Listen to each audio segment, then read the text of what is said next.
L'homme de Kaboul, Cédric Banel. L'homme de Kaboul nous relate l'histoire d'un homme, d'un enquêteur afghan qui va chercher à découvrir le meurtrier d'une jeune femme. Cet enquêteur est très perspicace et très compétent et obstiné.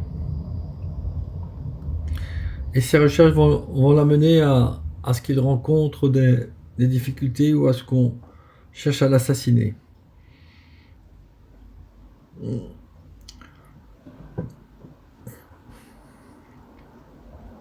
L'intrigue n'est pas des plus originales.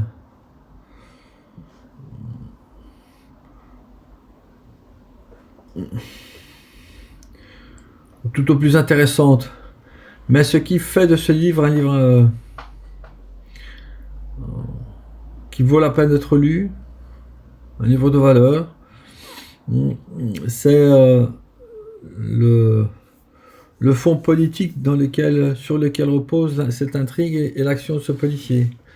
C'est-à-dire que nous sommes à l'époque où les talibans ont été chassés du pouvoir, et les Américains tentent d'installer un pouvoir régulier, compétent, capable, apte, et malgré tout, ma foi, qui aime son pays.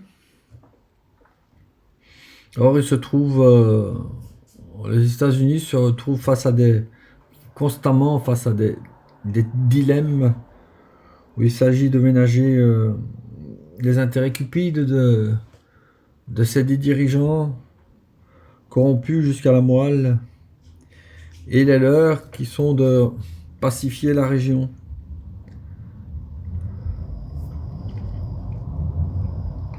Il s'agit d'une quadrature du cercle dans laquelle ils sont enferrés et qui, avec le temps, ne leur laisse que peu d'options, peu de choix.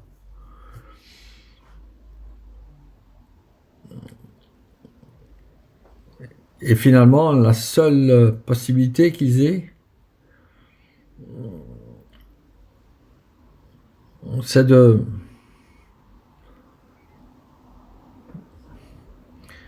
s'ils ne veulent pas que leur action vire au désastre, à savoir à ce que, quittant ce pays, une véritable guerre s'engage entre les régions, entre les peuples, et bien qu'ils confient le pouvoir à ceux qui en ont le plus envie, en quelque sorte. Et ce sont les talibans. Et il y a un des personnages qui représente les talibans, mais celui-ci se présente comme un taliban modéré. Et il discourt avec cet enquêteur afghan, dont l'épouse est une farouche opposante aux talibans.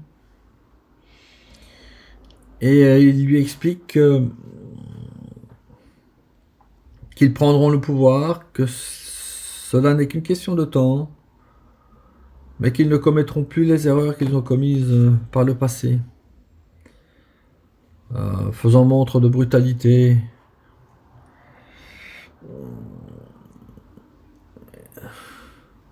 et d'intransigeance. Qu'il y a un courant chez les talibans qui prit le pouvoir et qui était animé d'une passion sanguinaire et dirigé par des hommes incultes. C'était le courant du Mollah Omar. Et puis il y a le sien. Il se définit comme patriote, comme musulman, mais aussi patriote. Comprend à qui voudra, rejetant à la fois les extrémistes talibans et les fanatiques d'Al-Qaïda, arabes. Il veut un mouvement taliban typiquement afghan et qui cherche à renouer des liens avec l'Occident. Il parle à la fin des terres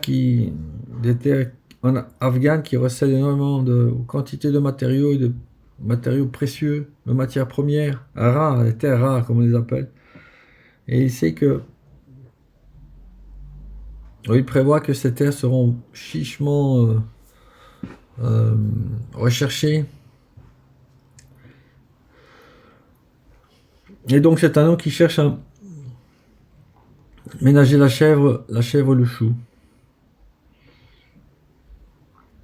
Et ce contexte-là transparaît à travers tout le roman.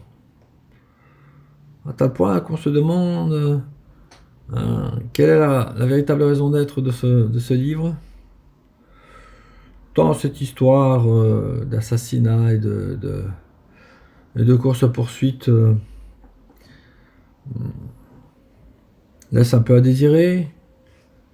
Mais c'est vrai que le contexte afghan est très bien décrit,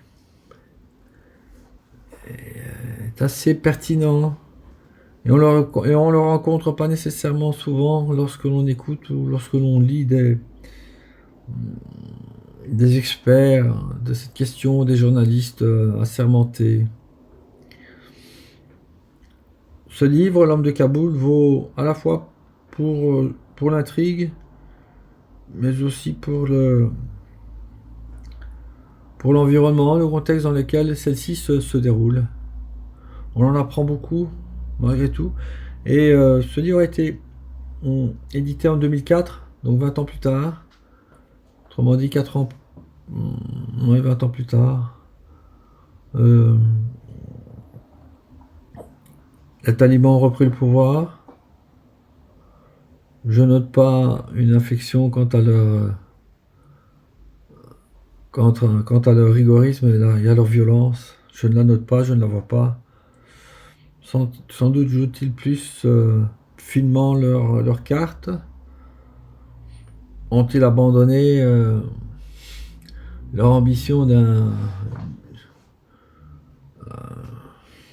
d'une conquête musulmane internationale ou islamique? Se contentent-ils simplement de gérer leur précaré? Ils sont plus finaux, ils sont plus malins, ils sont plus prudents.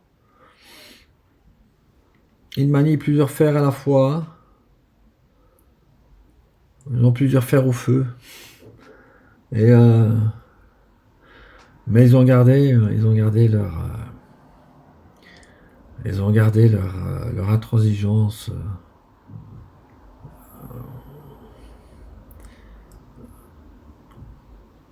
religieuse et leur vision incroyablement radicale et inconciliable avec ce que l'on peut attendre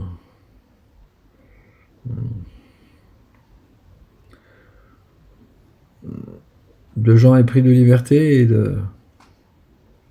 de reconnaissance. L'homme de Kaboul, Cédric Banel.